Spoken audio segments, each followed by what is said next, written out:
Meskipun noda-noda telah disikat bersih, udara masih berbau darah.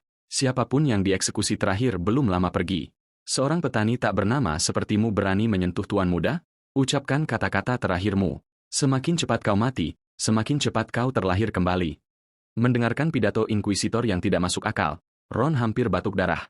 Kemudian tiba-tiba, suara lain bergema di dalam kepalanya. Salam. Selamat telah menjadi pengguna ke-100 dari sistem ini.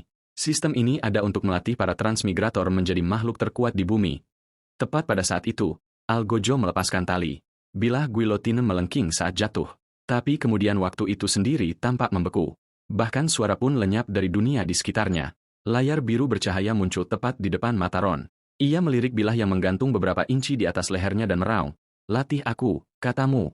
Tidak bisakah kau lihat aku akan mati? Agak terlambat untuk tutorial, tidakkah menurutmu? Sistem dengan tenang menjawab, selesaikan aktivasi dan kau akan menerima satu kesempatan untuk lolos dari kematian. Apa yang harus kulakukan? Seru Ron. Tolong ucapkan kalimat. Aku sekarang menyatakan diriku musuh Vandal. Ron tidak tahu siapa Vandal, tetapi sebelum meneriakannya, ia dengan hati-hati bertanya, siapa Vandal itu? Mendengar sistem menjelaskan, dia hanyalah monster dengan palu. Ron akhirnya santai. Ia melemparkan kepalanya ke belakang dan meraung. Ron menyatakan dirinya musuh Vandal. Cerak! Bilah guillotine menghantam lehernya dan hancur saat benturan. Keheningan menyelimuti seluruh alun-alun. Inkuisitor menunjuknya dengan ngeri. Bid'ah gila. Bunuh dia atau para dewa akan mengutuk kita semua. Di dunia ini, Vandal adalah dewa tertinggi yang menempa cincin kebenaran. Namun Ron, seorang pengemis yang nyaris tidak bertahan beberapa hari di jalanan, mustahil bisa mengetahui nama terlarang itu. Ancaman fatal terdeteksi. Untuk meningkatkan tingkat kelangsungan hidup, sistem akan mengambil kendali host sementara. Wos! Tubuh Ron bergerak sendiri, menghindari ayunan Algojo dengan kecepatan di luar batas manusia. Ksatria terdekat bahkan tidak menyadari apa yang terjadi sebelum baju besinya ambruk ke dalam di bawah kekuatan yang mengerikan. Ron menangkap belati yang terbang dari tangan pria itu. Pada saat yang sama, energi pedang tak terlihat meledak keluar ke segala arah. Tanah seketika dipenuhi pecahan dan puing-puing. Ia merobek rantai besi di sekitar pergelangan kakinya. Para prajurit yang bergegas ke arahnya terlempar ke udara oleh kekuatan belaka. Sosoknya kabur melintasi lapangan eksekusi, membelah kekacauan seperti badai. Satu tebasan terakhir mengoyak inkuisitor tinggi di udara. Klang! Dering jernih logam beradu menggema seperti guntur. Penjaga terkuat akhirnya muncul. Meraung, bid'ah kotor. Hadapi kematianmu. Warhammer besarnya menghantam ke arah Ron. Tanah retak di bawah berat pukulan itu. Tapi sedetik kemudian, sang penjaga membeku. Palunya sendiri sedang diangkat. Ron menyeringai. Menghakimi bid'ah. Sungguh lucu. Aku dijatuhi hukuman mati karena memukul anak bangsawan. Sekarang giliranku untuk menghakimi kalian. Dengan itu, Warhammer meledak menjadi serpihan yang tak terhitung jumlahnya. Tidak ada yang bisa memahaminya. Tahanan yang seharusnya dieksekusi beberapa saat yang lalu telah menjadi sesuatu yang melampaui manusia. Boom! Dalam sekejap, sosok Ron muncul di atas kepala penjaga berbaju besi itu. Menyalurkan setiap ons kekuatan sistem, ia melancarkan pukulan kekuatan penuh. Platform eksekusi meletus dalam badai debu dan puing-puing. Suara gerinda logam yang hancur bergema tajam melalui keheningan. Inkuisitor meringkuk di sudut, gemetar. Tidak ada yang memperingatkannya bahwa tahanan hari ini adalah monster yang menyamar. Tolong, ampuni aku. Aku hanya mengikuti perintah. Aku bisa memberimu apapun yang kau mau. Ia mengoceh ketakutan. Ron tidak punya kesabaran untuk permohonan pria itu. Satu pukulan bersih mengirim hakim korup itu ke tidur abadi. Ancaman dinetralkan. Kontrol sistem dilepaskan. Saat kata-kata itu memudar, cahaya biru yang menutupi penglihatannya perlahan menghilang. Tolong tingkatkan kekuatan pribadimu, host. Ketergantungan yang berlebihan pada sistem tidak disarankan. Sebelum Ron bisa menjawab, tenggorokannya tercekat. Seteguk darah memercik ke tanah. Lengan yang menghancurkan baju besi itu menjerit kesakitan. Rasa sakit menyebar ke setiap saraf. Sialan. Jadi itu efek samping dari sistem terkutuk ini. Ia menggeram melalui gigi terkatup.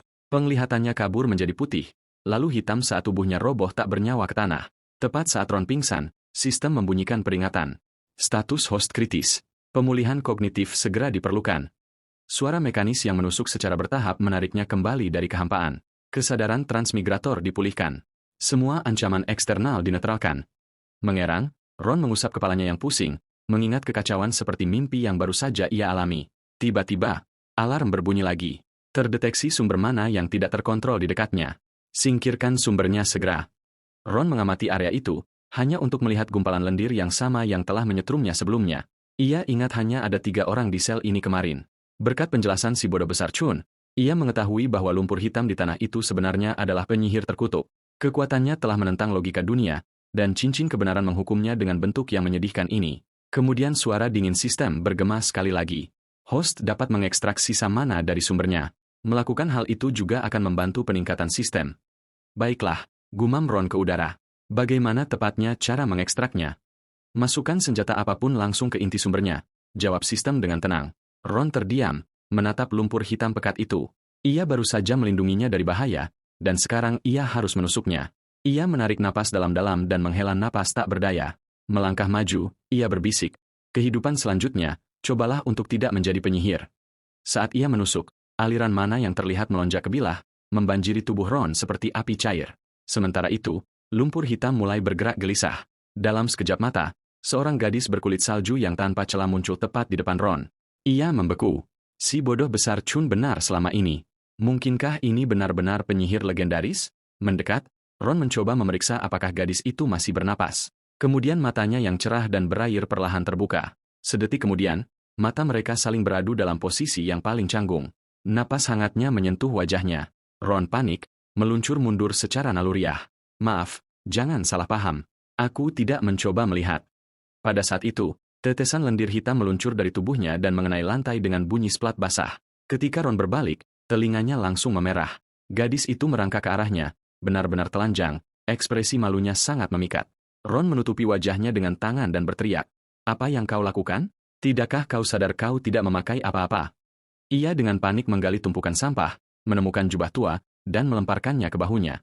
Melihat ekspresinya yang bingung, Ron bertanya dengan lembut, "Siapa namamu? Apakah kau tahu di mana kau berada?" Gadis itu tetap tidak bergerak, tatapannya yang kosong mengganggu. Matanya kosong, tanpa cahaya apapun. Ron mengerutkan kening. Apa-apaan ini? Penyihir berubah menjadi sayuran? Itu tidak mungkin benar. Saat ia ragu-ragu, gadis itu tiba-tiba mencengkeram lengan bajunya, ekspresinya gemetar dan menyedihkan, dadanya menegang. Sialan, dia terlalu imut. Pria macam apa yang akan meninggalkannya di sini? Smak. Ia meraih tangannya yang pucat dan menyatakan, "Aku sudah memutuskan. Mulai hari ini, kau ikut denganku. Kita akan keluar dari tempat terkutuk ini bersama-sama." Ron melarikan diri dari penjara dengan seorang penyihir kecil. Tapi tak lama kemudian, tentara berbaju besi membanjiri jalanan, menyapu area itu dalam perburuan besar-besaran. Bersembunyi di balik tumpukan sampah, Ron menghela napas. Bagus, sempurna. Bagaimana aku bisa bermain dari awal seperti ini? Suara monoton sistem berdengung lagi. Terdeteksi pendamping non-tempur. Probabilitas penangkapan meningkat 300%. Rekomendasi, tinggalkan target. Ron membentak. Kau tutup mulut. Protagonis macam apa yang meninggalkan gadis Hermnya? Tepat pada saat itu, bunyi klik-klik-klik sepatu hak tinggi yang berirama bergema di dekatnya. Kalian berdua tampaknya membutuhkan bantuan, kata sebuah suara yang tenang dan dewasa. Dari bayang-bayang melangkah seorang wanita dengan jubah biru yang anggun. Elegan, tenang, setiap gerakan memancarkan kebangsawanan. Sistem berteriak memperingatkan. Peringatan, tingkat kekuatan kritis. Perkiraan probabilitas kematian 100%. Segera evakuasi. Wanita itu tampaknya tidak mendengar peringatan itu. Sebaliknya, ia tersenyum tipis. Kau boleh memanggilku Lady Mercury. Seseorang yang bisa membantumu bertahan hidup. Ron menggertakkan giginya. Sialan sistem. Dia jelas terlalu kuat.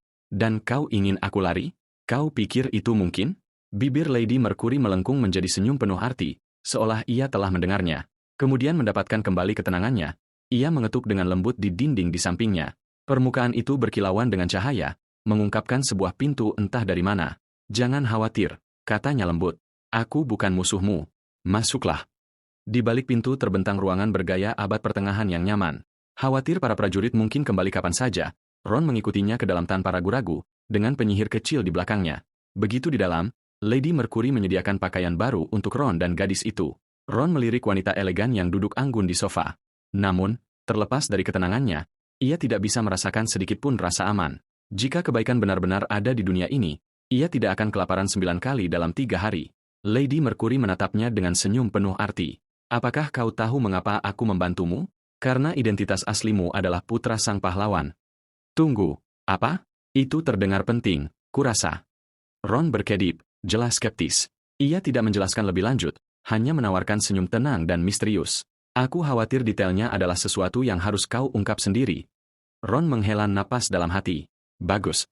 NPC teka-teki lagi. Dunia berbeda, omong kosong yang sama.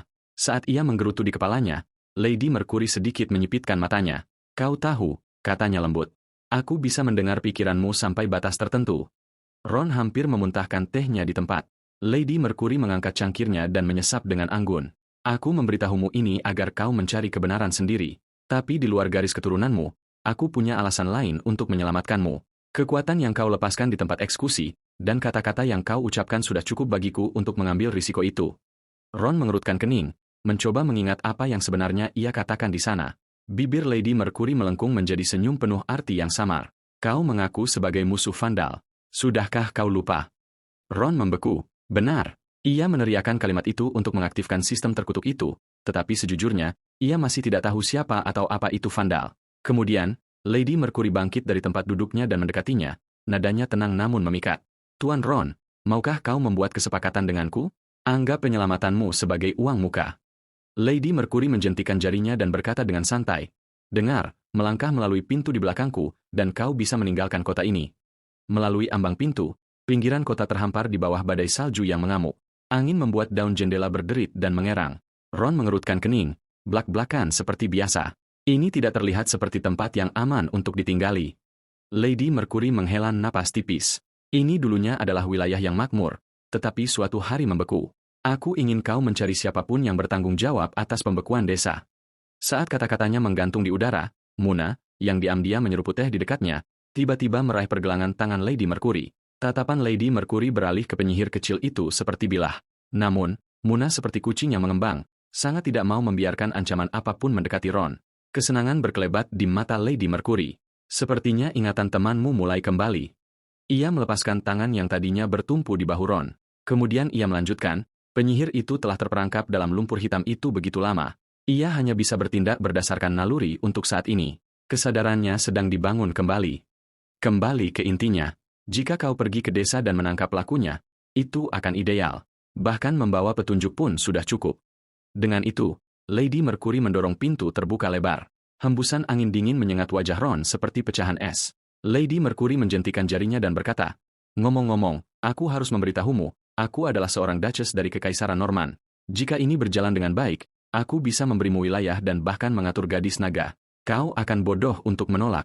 Setelah ia mengungkapkan pangkatnya, Ron menatapnya, suaranya mantap. Kau benar-benar bermaksud memberiku wilayah. Dalam angin yang bertiup, Lady Mercury hanya tumbuh lebih tidak terbaca. Sebagai Duchess dari Kekaisaran Norman, aku dapat menggunakan otoritas bangsawan saya untuk mengangkatmu, memberimu tanah yang sah di dalam kekaisaran. Pada saat itu, layar sistem menyala dengan notifikasi. Misi teridentifikasi. Gelar Lord ini telah dikunci untukmu sebagai masa depan terkuat di permukaan. Bagaimana mungkin kau tanpa tanah? Rebut kesempatan Lady Mercury. Tujuan, identifikasi pelaku yang membekukan desa. Hadiah, sistem menetapkan senjata khas.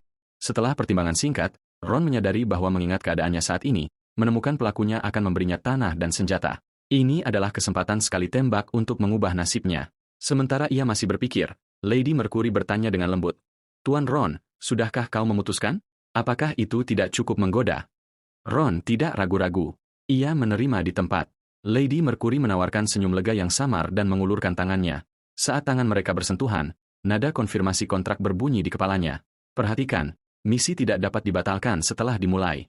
Sebagai seorang Supreme di masa depan, kau tidak boleh menyerah di tengah jalan.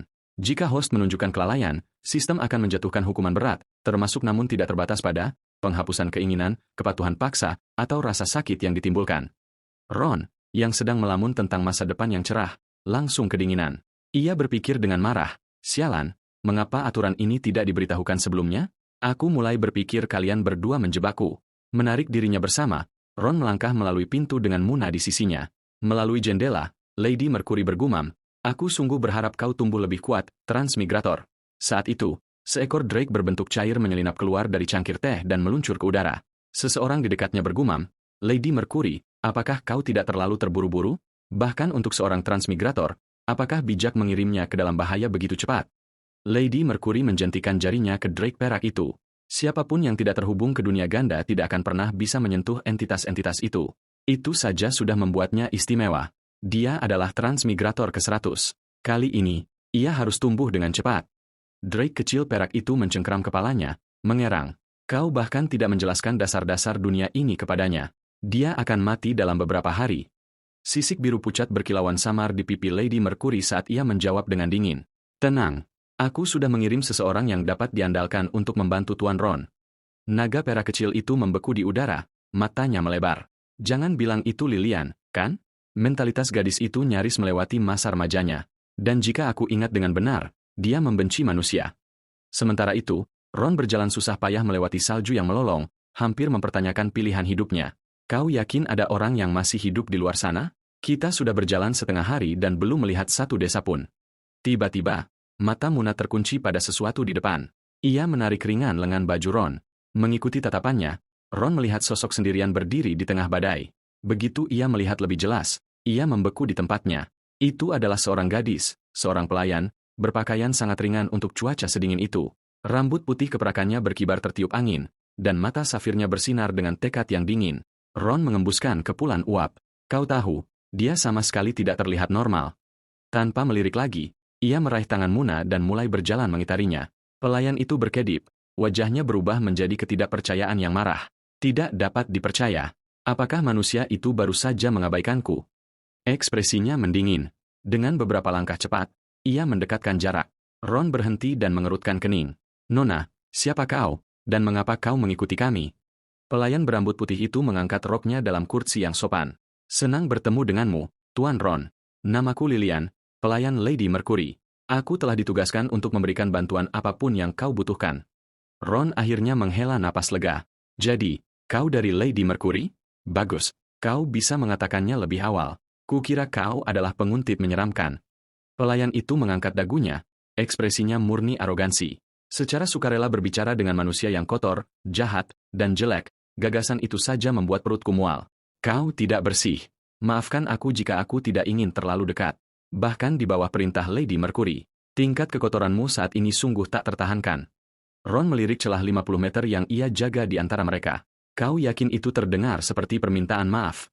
Meskipun terlihat jijik, Lilian, naga putih yang bangga, meluruskan postur tubuhnya, memaksakan senyum sopan. Keanggunan melarang kekasaran, bahkan terhadap makhluk yang lebih rendah. Tiba-tiba, ia membeku. Tatapan dingin tertuju padanya saat mata Muna yang redup kini bersinar samar. Tidak ada kata-kata, tidak ada emosi, hanya kemarahan yang diam dan mendidih. Lilian langsung membungkuk rendah. Lady Muna sang penyihir. Ron menangkap setiap detail dan tidak bisa menahan diri untuk berpikir. Oh, perubahan sikap total. Kemudian sistem berbunyi di benaknya. Peringatan. Entitas di depan memiliki kekuatan ekstrim. Probabilitas spesies naga 98%. Kemampuan tempur host tidak memadai. Hindari konfrontasi. Tubuh Ron bergetar karena kegembiraan. Jackpot pelayan naga. Lilian memperhatikan senyum bodohnya dan diam-diam mundur selangkah dengan hati-hati. Hei, Ron bertanya, ada apa denganmu? Pelayan naga itu berbalik, salah tingkah. Tolong simpan pikiran kotormu untuk dirimu sendiri. Kau pasti sedang membayangkan sesuatu yang tidak senonoh barusan, dan itu menjijikan. Mendapatkan kembali ketenangannya, Lilian bergerak maju untuk memimpin jalan sebagai pengamat yang ditunjuk Lady Mercury. Ia tidak akan menawarkan dukungan tempur. Perintah Lady Mercury jelas, katanya dengan dingin. Jika kau menyalahgunakan sistem bijak untuk tujuan egois, aku diizinkan untuk mengeksekusimu di tempat. Tatapannya beralih ke Muna, yang tetap dekat dengan Ron. Kalian berdua? Bagaimana kalian bisa bertemu? Kalian terlihat sangat dekat. Ron dengan lembut menepuk kepala Muna sambil tersenyum. Kami adalah teman satu sel sebelum semua ini. Dia baru saja kembali dari bentuk lumpurnya. Butuh waktu baginya untuk pulih. Lilian mengangkat alis. Jadi, kau yang menarik penyihir itu keluar dari keadaan itu? Ya, jawab Ron, penasaran. Tapi kau tampaknya tahu banyak tentang hal ini. Dari apa yang kudengar, sebagian besar penyihir yang menjadi lumpur tidak pernah mendapatkan kembali pikiran mereka. Fakta bahwa dia bisa berpikir lagi, pada dasarnya itu adalah keajaiban. Nada bicara Lilian sopan, tetapi jelas merendahkan. Tentu saja, aku tahu jauh lebih banyak daripada manusia sepertimu. Penyihir dipandang sebagai simbol kejahatan. Sihir dan doa yang digunakan manusia berasal dari simbol dewa yang berbeda. Tetapi kekuatan penyihir tidak berasal dari salah satu dari mereka. Itu berasal dari sesuatu yang tidak dapat dipahami manusia. Dan apa yang tidak dapat dipahami manusia, mereka labeli sebagai kejahatan. Lebih buruk lagi, sihir penyihir seringkali lepas kendali, menyebabkan amukan mana. Mereka kehilangan diri mereka sendiri dan larut menjadi lumpur hitam. Dan begitulah mitos penyihir jahat menjadi kenyataan. Kemarahan berkelebat di mata Lilian. Menyedihkan. Sungguh menyedihkan. Sihir adalah akar dari kekuatan dunia ganda. Namun manusia mempercayai kebohongan korupsi yang menginfeksinya. Ia melirik Ron. Kau mungkin tidak terawat, kotor, dan umumnya tidak menyenangkan, tetapi kurasa menyelamatkan seorang penyihir pantas mendapat pengakuan. Ron menyeringai lebar. Jadi itu caramu mengucapkan terima kasih, ya? Lilian berbalik, pipinya sedikit merah. Dan tidak, bukan itu. Setelah beberapa saat, ia berhenti berjalan. Itu dia, katanya pelan, menunjuk ke depan. Itu tujuan kita. Kota yang membeku, Winterhold. Saat mereka mendekati gerbang, napas Ron tercekat. Seluruh pemukiman terhampar di bawah cangkang es padat. Ironi yang paling murni, gumamnya. Sebuah tempat bernama kota tanpa musim dingin, Winterless Town, terkubur dalam beku abadi. Jika kau sudah tahu pelakunya ada di sini, tanyanya, mengapa tidak ada yang masuk sebelumnya? Lilian menghela napas pelan, suaranya bahkan lebih dingin daripada udara. Kami hanya tahu ada sesuatu yang berdiam di sini. Kami tidak tahu seperti apa wujudnya atau apakah itu manusia. Jari-jarinya yang ramping menekan gerbang yang membeku. Dia sedikit mencondongkan tubuh ke depan. Dengan gemuruh yang dalam dan bergema, pintu-pintu raksasa itu mulai terbuka. Gelombang udara membekukan menyembur keluar, memecah keheningan. Berpakaian tipis, Lilian bahkan tidak bergidik. Ron dan Muna, sebaliknya, langsung gemetar. Dalam hitungan detik, Ron bisa merasakan hawa dingin menggigit sampai ke tulang. Lilian berbalik, nadanya tiba-tiba serius. Semua orang yang pernah kami kirim untuk memburu pelaku tidak pernah kembali. Mari kita berharap kau menjadi yang pertama berhasil. Wajah Ron berkerut. Bagus, pikirnya.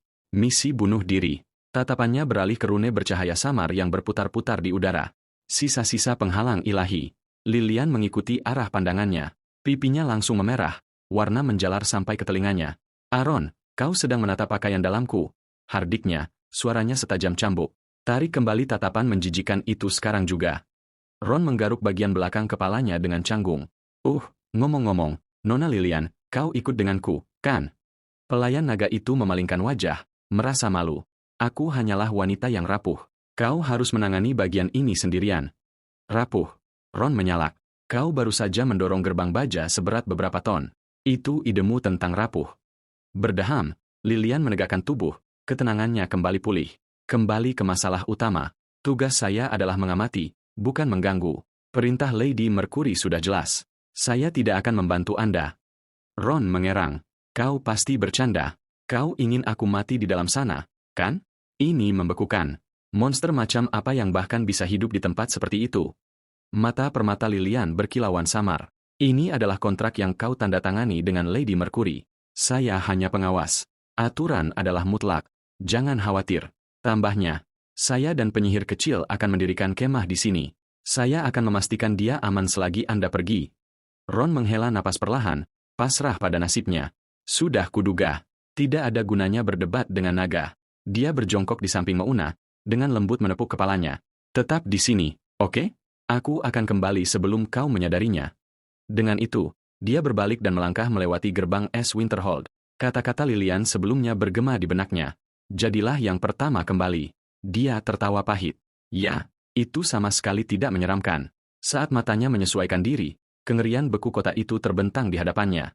Jalanan dipenuhi patung-patung orang di tengah jeritan. Kengerian mereka terawetkan selamanya dalam es kristal.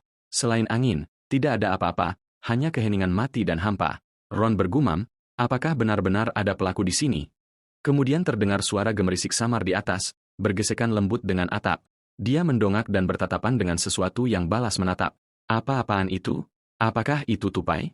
Tapi ada sesuatu yang terasa janggal, sangat janggal. Sebelum dia bisa berpikir lebih jauh, makhluk itu melesat pergi dalam sekejap. Insting mengatakan pada Ron bahwa ini bukan hewan biasa. Petunjuk itu pasti terhubung dengannya. Dia mengejarnya sampai ke alun-alun kota, tetapi makhluk kecil itu telah menghilang. Tepat pada saat itu, lonceng sistem yang akrab bergema di telinganya. Pemberitahuan sistem. Anda sedang berdiri di tepi distorsi temporal. Proyeksi masa lalu mungkin akan muncul. Tetap tenang. Udara bergetar dan sosok tembus pandang mulai berkedip-kedip. Seorang tetua berambut jerami berbicara kepada pria lain. Bekukan tanah ini. Dewa jahat tidak boleh meninggalkan tempat ini. Pria yang lebih muda tampak tidak senang, tetapi bayangan itu segera mulai memudar. Ron menghela napas. Uap mengepul di depan wajahnya. Jadi orang tua itu, yang membekukan tanah ini, adalah pelakunya. Sayangnya, bayangan itu terlalu kabur untuk melihat wajahnya. Tepat pada saat itu, sesosok tubuh bersembunyi di bayangan, diam-diam mengawasi Ron. Tupai yang hilang melompat ke bahunya, lalu membisikkan sesuatu dengan samar ke telinga pria misterius itu. Pria tua itu menghela napas. Seorang bodoh lain yang mencari kebenaran.